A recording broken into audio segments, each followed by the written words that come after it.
The book review is dead. Not books, reading, or literary discussions. The review itself, or at least the thing we think a review is. And the weird part is, I don't think it was killed by BookTube, or BookTok, or even by influencer culture. I think it was killed by us. All of us. Creators, viewers, publishers, algorithms, the entire ecosystem. Because if you look at what gets rewarded now, it isn't criticism, it's discovery. Those are not the same thing. A few years ago, a review was supposed to help you understand a book. Now a review is often expected to help you make a decision if you're going to buy it or not. Don't forget, affiliates links in descriptions, guys. That sounds like a small difference. It isn't, it's massive. One asks, what is this book trying to do? The other asks, should I spend money on it? One is criticism, one is consumer advice. And somewhere along the way, those have become the same thing. And that's why so many modern book reviews feel strangely similar. You might hear about pacing, about characters, about whether the book was boring. You'll hear whether somebody gave it 4 stars or 5 stars. You'll hear whether someone recommended it. What you often won't hear is, what is the book actually doing? What ideas is it trying to deal with? What traditions is it responding to? Why was it written the way it was written? Whether its flaws are interesting, whether its success matters, whether it changes anything. Because those questions are much harder. And harder questions perform a lot worse. The internet doesn't reward complexity, it rewards certainty. This book is amazing. This book is trash. This author is overrated. This changed my life. Simple statements travel much further. Nuance moves either slowly or not at all. And that's a problem because books are fundamentally nuanced objects.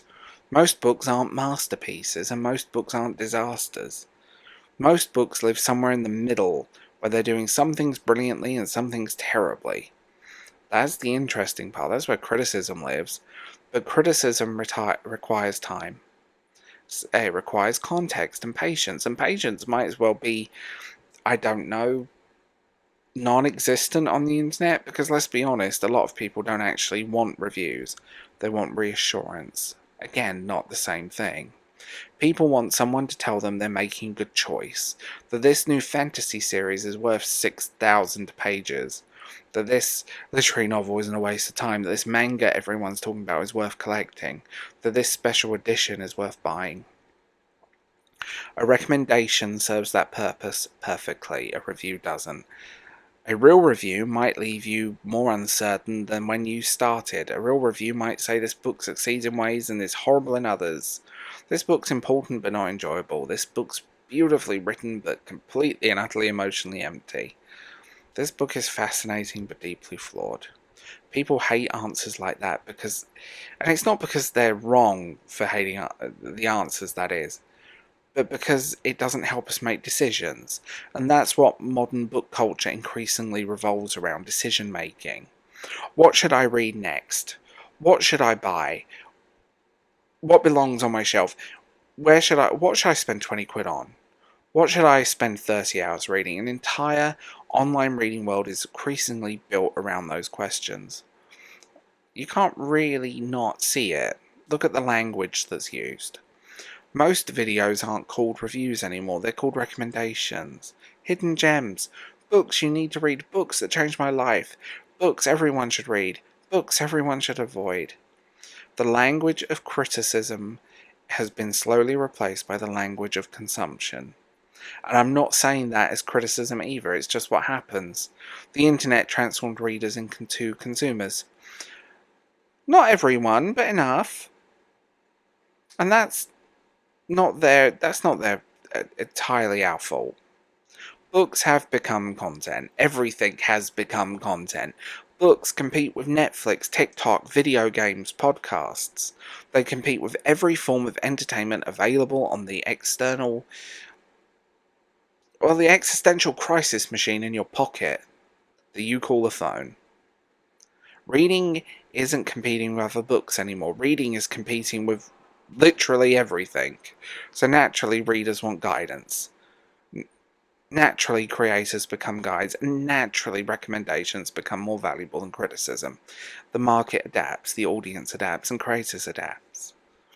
And now we're all standing in the middle of a system that nobody intentionally designed, but everyone's participating in. That's why I always find it funny when people blame BookTube or BookTalk or whatever for the death of criticism. As if BookTube somehow invented the problem. Professional critics were already struggling long before most people knew what BookTube was. Newspapers have been cutting book sections for years, decades. Magazines, basically non-existent. Literary criticism has become increasingly difficult to fund. The reality is that criticism always had an audience problem. The audience for serious criticism has never been huge. What changed is the internet made it impossible to hide.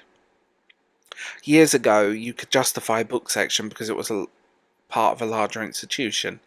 Today, everything gets measured, tracked, quantified: views, clicks, engagement, watch time, likes, comments. Suddenly, we can see exactly what people spend their time consuming, and the results are uncomfortable because people often don't consume what they claim to value.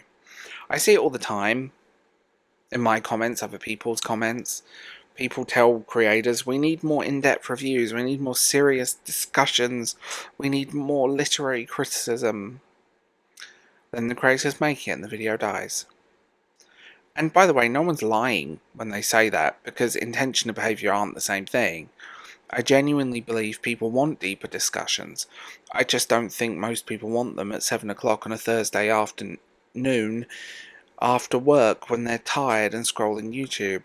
At that moment, they're more likely to click 10 books that ruined my life, and honestly, so am I. That's the part nobody likes admitting. We're all participating in the thing we're criticising, every single one of us, including us. I've watched channels completely transform after realising reviews weren't performing. I've watched creators moving to reading vlogs, challenge videos, essays, community discussions, industry commentary. Me, hi.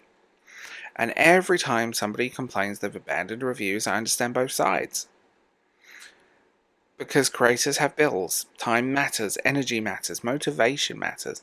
One format reaches 10 times as many people as another, eventually that becomes impossible to ignore. Especially when YouTube is, for a lot of people, not just a hobby. But here's what I think the conversation should be and gets more interesting. Because maybe the problem isn't that reviews are disappearing. Maybe the problem is that we're misunderstanding what people actually want from book content.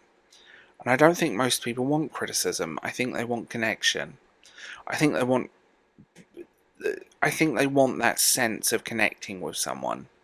Think about the biggest reading creators, the biggest BookTube creators.